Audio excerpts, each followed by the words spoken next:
दोस्तों, legal and legal में एक बार फिर से आपका स्वागत है। 23 सितंबर 2022 को उत्तर प्रदेश सरकार द्वारा 2 कानूनों में संशोधन किया गया, उनकी हम चर्चा आज करेंगे। पहला, कोड ऑफ क्रिमिनल प्रोसीजर 1973 जिसमें संशोधन लाया गया। दूसरा, Uttar Pradesh public and private property damage recovery amendment bill 2022। शुरू करने से पहले मेरा आपसे निवेदन यही है कि वीडियो को आप आखिर तक जरूर देखें ताकि इससे स्पष्ट हो सके हम क्या कहना चाह रहे हैं और क्या सरकार द्वारा नया प्रावधान लाया गया है। तो पहला, जैसे कि मैंने बताया कि केवल उत्तर प्रदेश के केस में अमेंडमेंट किया गया है। कोड ऑफ क्रिमिनल प्रोसीजर पूरे देश में लागू होता है, लेकिन राज्य सरकार को अधिकार होता है कि वे इसमें संशोधन कर सकती हैं। उसी अपने अधिकार का प्रयोग करते हुए कोड ऑफ क्रिमिनल प्रोसीजर 1973 की सेक्शन 438 में संशोधन किया गया है। सेक्शन 438 के द्वारा सत्र न्यायालयों तथा हाईकोर्ट को अधिकार प्राप्त होता है कि वह किसी अभियुक्त को जो किसी अपराध में नामित है, जब उसे अपनी गिरफ्तारी का खतरा होता है तो वह गिरफ्तारी से पहले बेल मूव कर सकता है, जिसको एंटीसिपेटरी बेल कहा जाता है। वो एंटीसिपेटरी बेल मूव कर सकता है। एंटीसिपेटरी बेल पर उसको रिहा किया जा सकता है, उसको प्रोटेक्शन प्रदान की जा सकती है। लेकिन उत्तर प्रदेश सरकार द्वारा जो बिल लाया गया है, code of criminal procedure UP amendment bill 2022, उसके द्वारा पॉक्सो और रेप के केस में एंटीसिपेटरी बेल को फ्रीज कर दिया गया है। यानी कि अब पॉक्सो और रेप केस में किसी भी व्यक्ति को एंटीसिपेटरी बेल नहीं मिलेगी। मीडिया रिपोर्ट्स के अनुसार एक शब्द का और प्रयोग किया गया है जिस अपराध में एंटीसिपेटरी बेल नहीं मिलेगी, वो है दुराचार। अब दुराचार की परिभाषा में क्या क्या चीजें आती हैं इनको देखना होगा। अभी गजट आने दीजिए, उसमें विस्तार से आएगा। लेकिन सख्त कानून बनना बहुत अच्छी बात है, सख्त कानून का दुरुपयोग होना बहुत गलत बात है। अगर दुराचार में मामूली बातें भी दुराचार हो जाती हैं महिलाओं के साथ, किसी उसके सीनियर अधिकारी द्वारा उससे ज़्यादा कार्य लेना या उसको देर तक रोकना, उसमें कहीं कोई अपशब्द इस्तेमाल करना, वो सारी बातें दुराचार में आ जाती हैं और उनको भी एंटीसिपेटरी बेल नहीं मिलेगी। इसका मिसयूज़ होने की संभावना भविष्य में बहुत ज़्यादा है, जैसे कि हर कानून का मिसयूज होता आया है या हो रहा है।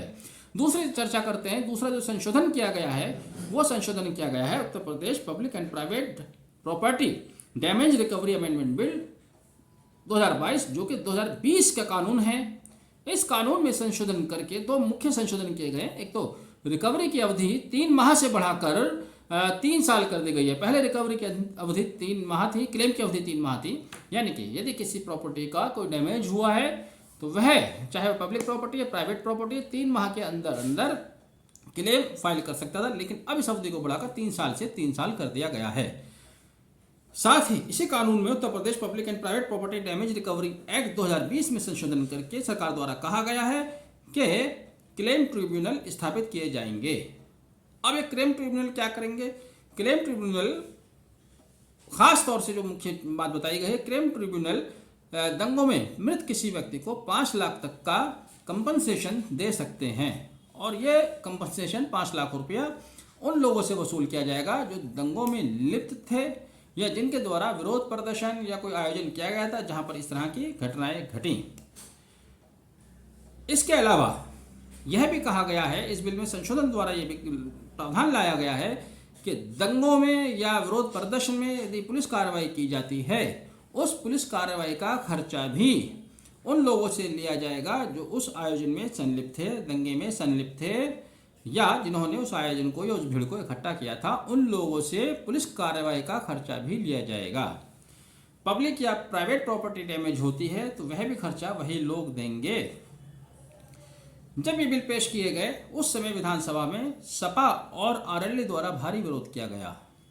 अब विरोध के पीछे क्या कारण था? विरोध के पीछे कारण या वजह, असल वजह क्या थी, ये तो कोई नहीं बता सकता। लेकिन ऐसा महसूस होता है चूंकि वो सरकार में रहे हैं, उन्हें मालूम है कि सरकार किस तरह से कार्य करती है, तो उन्हें यह भी डर था कि जिस तरह से कई मामलों में उन्होंने कार्य किया है, कहीं उसी तरह से सरकार अगर कार्य करेगी तो उनके लिए एक बड़ी परेशानी होगी। देखिए, कोई भी सख्त कानून लाया जाए तो उसकी प्रशंसा सभी के द्वारा की जाएगी, लेकिन उस सख्त कानून के साथ साथ सरकार की मंशा भी साफ होनी चाहिए, सरकार की नीयत भी साफ होनी चाहिए। कुछ लोगों का कहना है चूंकि सरकार की नीयत ही साफ नहीं है तो इन कानूनों का दुरुपयोग बेगुनाह लोगों के खिलाफ या राजनीतिक प्रतिद्वंद्विता के चलते दूसरी विपक्षी लोगों के खिलाफ किया जा सकता है। जैसे कि मैंने कहा कि सपा या इनको डर है, तो सपा के कार्यकाल में आपने देखा डीएसपी ज़ियाउल हक की हत्या हुई, भीड़ के बीचों बीच में हत्या की गई। उस केस का क्या हुआ किसी को नहीं पता। मुजफ्फरनगर दंगे का केस आपके सामने। मुजफ्फरनगर दंगे में बहुत से लोगों के खिलाफ आपराधिक मुकदमे दर्ज हुए, नेताओं के खिलाफ दर्ज हुए, और जब सरकार बदली तो उस सरकार ने आते ही वो सारे दंगे वापस ले लिए। तो दो सरकारों में कोई तो एक गलत है, जिन्होंने दंगे कायम कराए या तो वो गलत है, जिन्होंने दंगे वापस लिए या वो गलत है। कुल मिलाकर पब्लिक के लिए, आम लोगों के लिए सरकार सरकार होती है। दोनों में से किसी एक सरकार ने गलती की, किसने गलती की उनकी जिम्मेदारी कभी भी निश्चित नहीं की जाती। दूसरी, इसके अलावा जैसे कि अभी ये आया कि साहब पॉक्सो या रेप केस में एंटीसिपेटरी बेल नहीं मिलेगी, और सरकार ने इसको कहा कि ये हमारा जीरो टॉलरेंस पॉलिसी की तरफ एक कदम है। महिलाओं के खिलाफ अपराध के प्रति जीरो टॉलरेंस पॉलिसी सरकार ने इसको सराहा। तो यहाँ पर सवाल लोग कर रहे हैं, लोगों का कहना है कि कुलदीप सिंह सेंगर के मामले में क्या हुआ। कुलदीप सिंह सेंगर के मामले में लोगों ने खूब विरोध प्रदर्शन किए, अदालतों में गए, लेकिन उसको गिरफ्तार नहीं किया गया चूंकि वो सत्ताधारी पक्ष का एमएलए था। गिरफ्तार कब किया गया? जब कोर्ट द्वारा आदेश दिया गया तब उसकी गिरफ्तारी हुई। तो वहाँ जीरो टॉलरेंस पॉलिसी कहाँ चली गई थी? इसी तरह से कठुआ रेप केस हुआ था। कठुआ रेप कांड में देखिए 5 साल की बच्ची के साथ रेप हुआ, उसकी हत्या हुई, और फिर सीसीएस यूनिवर्सिटी द्वारा अपराधी की यहाँ हाजिरी दिखाई गई। तो चौधरी चरण विश्वविद्यालय के उन अधिकारियों के खिलाफ क्या कार्रवाई हुई, उसके ऊपर कोई मौन है, कोई जवाब नहीं है। इसी तरह से जिस तरह जब सरकार ये कहती है कि दंगों में जो भी पब्लिक या प्राइवेट प्रॉपर्टी नष्ट होगी उसकी रिकवरी दंगाइयों द्वारा की जाएगी, जो उसमें शामिल होंगे उनके द्वारा की जाएगी। अभी कुछ महीने पहले आपने देखा अग्निपथ या अग्निवीर योजना को लेकर देश और प्रदेश में भारी हिंसक प्रदर्शन हुए। करोड़ों अरबों रुपए की संपत्ति का नाश हुआ। उत्तर प्रदेश में बहुत सारी प्रॉपर्टी का नाश हुआ। उस प्रॉपर्टी की रिकवरी के लिए सरकार ने कौन सी एफआईआर दर्ज की, किन लोगों से प्रॉपर्टी दर्ज की गई। तो ये लोगों का कहना है कि सरकार की नीयत में फ़र्क है। सरकार उसको पक्ष और विपक्ष के आईने से देखती है। तो ये वर्तमान सरकार नहीं देख रही है, इससे पहले जो सरकारें रही हैं उन्होंने भी यही किया है।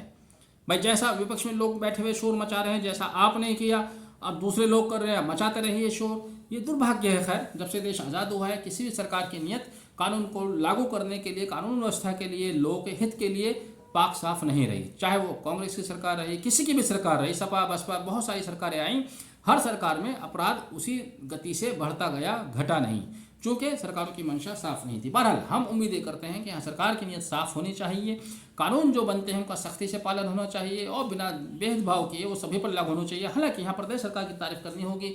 जब चुनाव वो जीत रहे थे या लड़ रहे थे, जीत कर आए, तब बुलडोजर को लेकर चर्चा थी कि बुलडोजर एक ही लोगों के लिए है, एक ही तरह किस्म के लोगों के लिए, लेकिन सरकार ने ऐसा नहीं किया। आजकल बुलडोजर बिना किसी भेदभाव के जहाँ भी सरकार को कोई गलत काम दिखाई देता है वहाँ चल रहा है। इस बात की चर्चा तारीफ की जानी चाहिए, तारीफ की जाएगी। बहरहाल आपने वीडियो आखिर तक देखा, वीडियो आखिर तक देखने के बहुत बहुत धन्यवाद। वीडियो पसंद आया हो तो उसको लाइक और शेयर करते चलिए। Thank you, have a nice day.